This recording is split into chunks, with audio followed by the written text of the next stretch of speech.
Bueno, francamente no soy muy afín a los videos en vivo, pero creo que en este caso lo amerita particularmente dadas las circunstancias.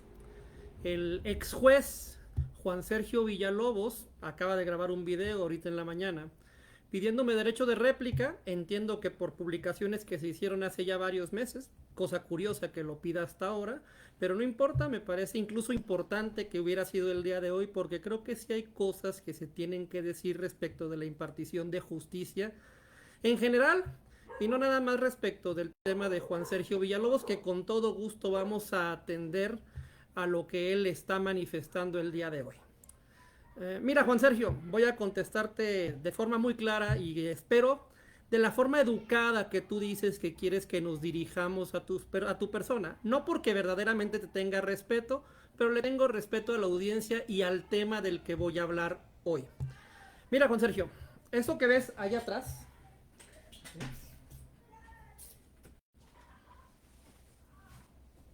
esto lleva ahí atrás probablemente 5 años, quizás 6. Este expediente es el expediente del caso de Alberto Romo Sassati. Tú no lo nombraste por su nombre en tu video esta mañana, yo sí lo voy a nombrar, porque de lo que estamos hablando es de lo que tú y personas incompetentes como tú, te lo digo de frente, hicieron con la vida de este hombre y de su familia. Vamos a platicar de qué se trató este asunto, ¿sí? ¿Por qué es tan indignante lo que tú y otros hicieron? Porque me queda claro que te escudas en que otros magistrados también validaron el sentido de tu sentencia y que por eso de alguna forma tenemos que omitir todo lo que hay aquí. Pero hablemos claro, partamos del principio de cómo inicia esta historia. Alberto Romo Sassati es un profesor de Pabellón de Arteaga que tuvo una relación con una persona hace prácticamente ya, seguramente serán 12 años, tuvieron una hija. En el momento en que se discuten los hechos, la niña tenía 2 años, ¿sí? Y esto que te acabo de mostrar, ¿sí? Esto no es el expediente penal, esto es el expediente civil.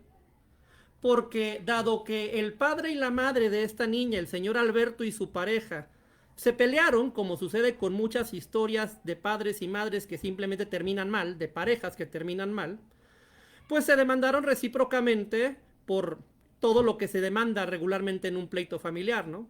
Los alimentos, la guarda, la custodia, el derecho a ver a la niña. ¿Y qué tiene todo esto que ver con el asunto penal del que tú quieres hablar? Pues tiene que ver con que este asunto empezó desde 2012 prácticamente. Y el asunto penal del que tú quieres hablar y del que voy a hablar más adelante es de 2015. Y es relevante porque este expediente estaba en tu juzgado, donde tú como juez mixto resolvías al mismo tiempo expedientes civiles, familiares y expedientes penales, como la denuncia de violación de la que vamos a hablar a continuación. Lo que quiere decir, o lo que estoy tratando de transmitir, es que tú tenías la responsabilidad de atender los dos asuntos, tanto el civil como el penal. Lo que quiero yo transmitir en este video es cuál es la narrativa de esta historia, qué fue lo que sucedió. Sí, los padres se separaron, sí, se pelearon, sí, se demandaron recíprocamente. Se demandaron recíprocamente de todo, como en cualquier pleito entre una pareja que termina mal. Pero además, ¿sí?, se amenazaron recíprocamente de forma reiterada y sistemática. Y lo hicieron en el expediente civil, ¿sí? El expediente del que tú tenías conocimiento. Es cierto, en 2015, cuando la niña ya tiene 3 años, la mamá acude, ¿sí?, al Ministerio Público y denuncia lo que cree que es una violación, o lo que ella dice que es una violación. 2015. El padre y la madre llevaban peleándose desde 2012 y tú lo sabías porque ese expediente estaba en tu juzgado, Juan Sergio, ¿sí? Y tú tenías todas las actuaciones del pleito civil, incluidas las amenazas que se denunciaron dentro de ese expediente.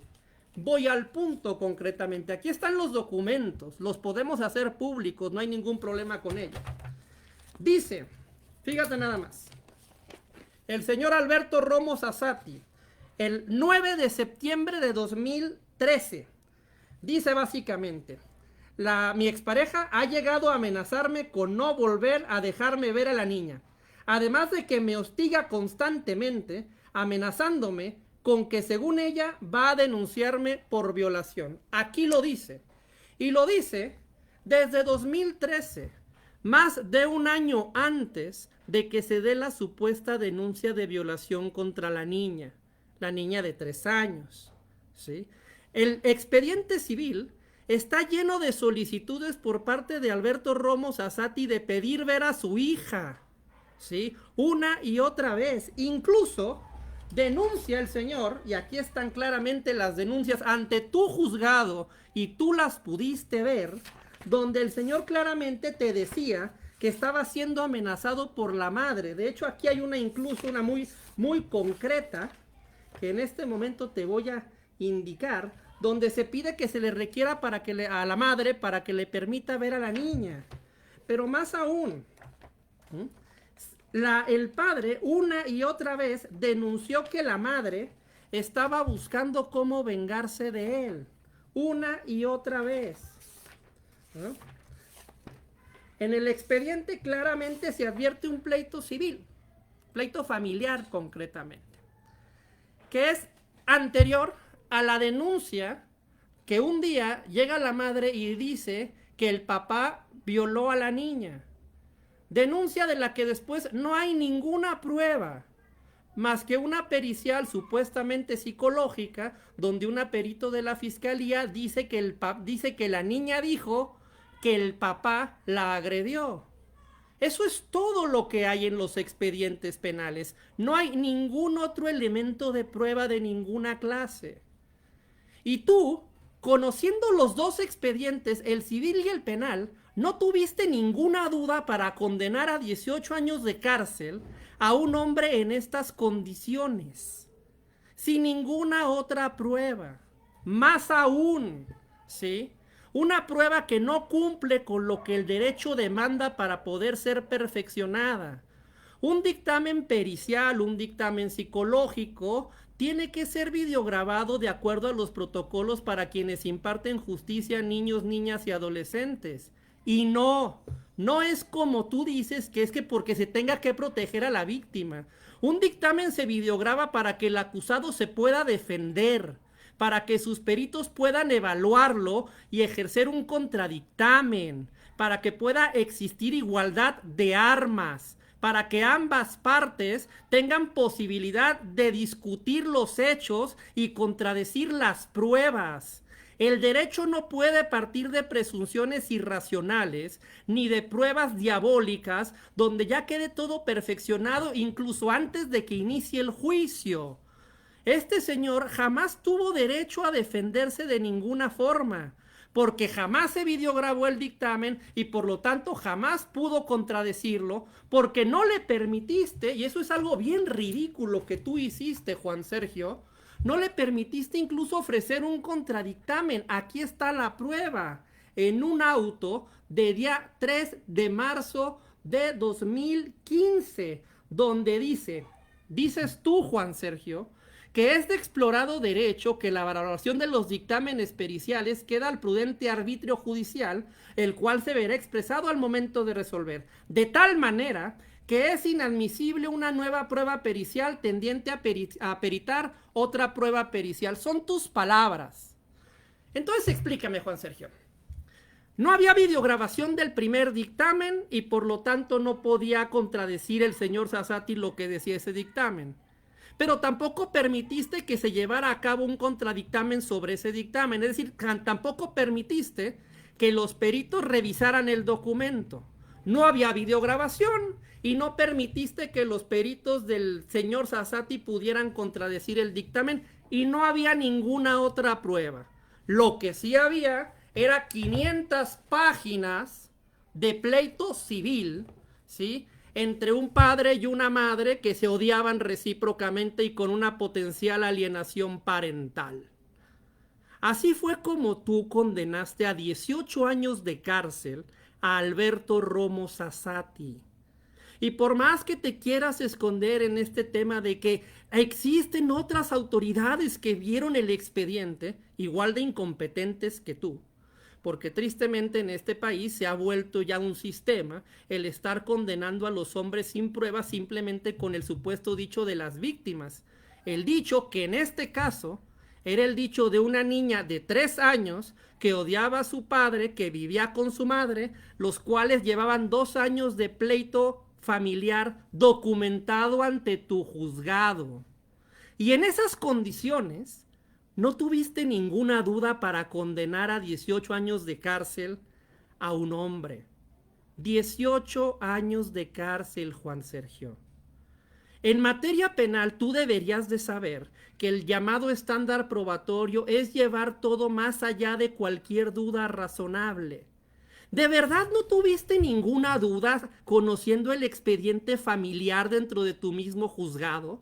¿De verdad no tuviste ninguna duda viendo que solo había un dictamen donde supuestamente la niña de 3 años dijo algo sin que existiera ninguna otra prueba? ¿De verdad no tuviste ninguna duda viendo que había denuncias recíprocas de unos contra otros de forma previa a que siquiera se denunciaran los hechos? ¿De verdad vamos a ser tan irracionales para mandar a hombres a la cárcel? ¿De verdad no dudaste en ningún momento de que la madre pudiera haber construido una historia perversa en contra del padre? ¿De verdad no evaluaste esa posibilidad y tuviste la certeza objetiva y racional de que se había dado el hecho? Tú hablas en tu contrarréplica de que el derecho supone circunstancias de tiempo, modo y lugar.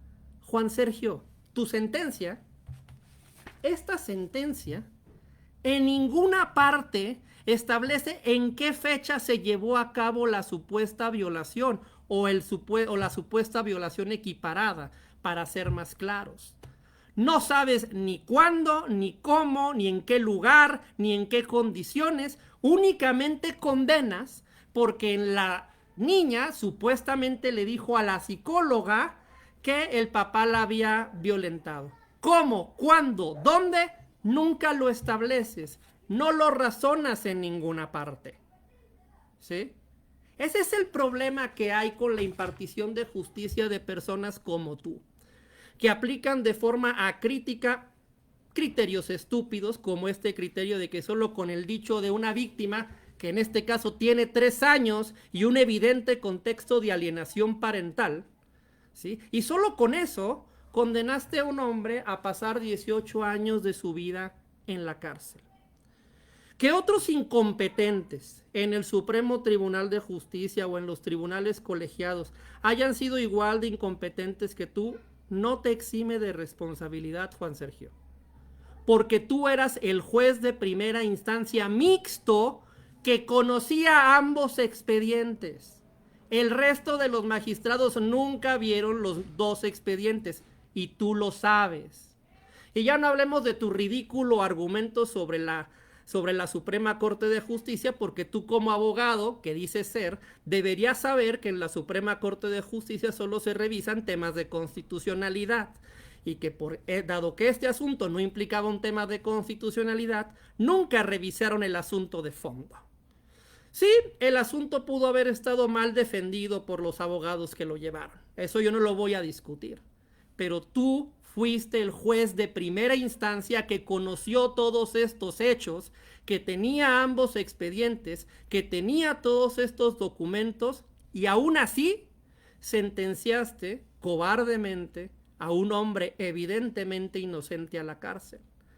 Porque la inocencia, debo de recordarte, Juan Sergio, no tiene que probarse, se presume. Se tiene que probar la culpabilidad y se tiene que probar más allá de cualquier duda razonable. Y en este asunto hay demasiadas dudas, dudas que debieron llevar a una absolución, dado que evidentemente lo que aquí hubo en todo momento fue un conflicto de alienación parental.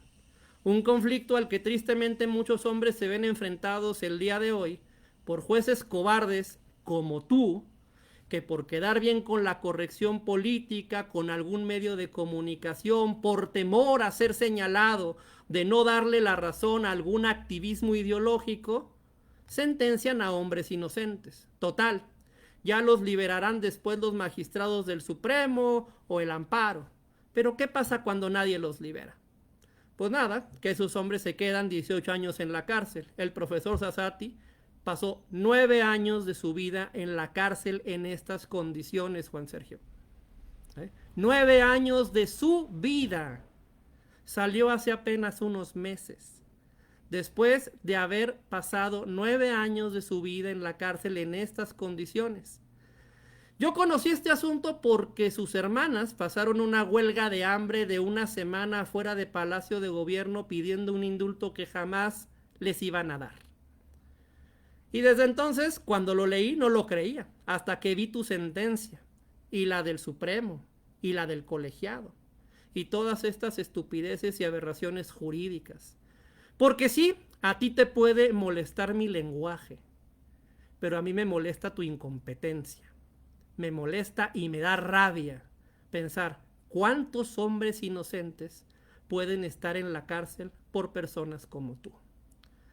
Te contesto no porque sea relevante contestar a tu persona, sino porque es relevante, dado que estamos iniciando un nuevo sistema de justicia, que los nuevos jueces y magistrados vean casos como este y que entiendan el peso de cada decisión, que los puede perseguir incluso durante años e incluso décadas el día de mañana. No porque sea importante si tu ego está herido o tu vanidad, ¿sí? Que si quieres seguir discutiendo el asunto lo podemos discutir en cualquier medio de comunicación el día que quieras.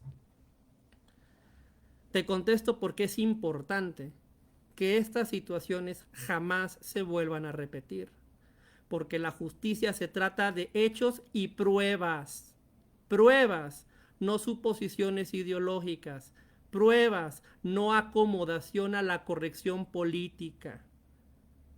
De eso se trata, Juan Sergio, y por eso es que eres un incompetente y que yo me alegro que no vayas a volver a impartir justicia.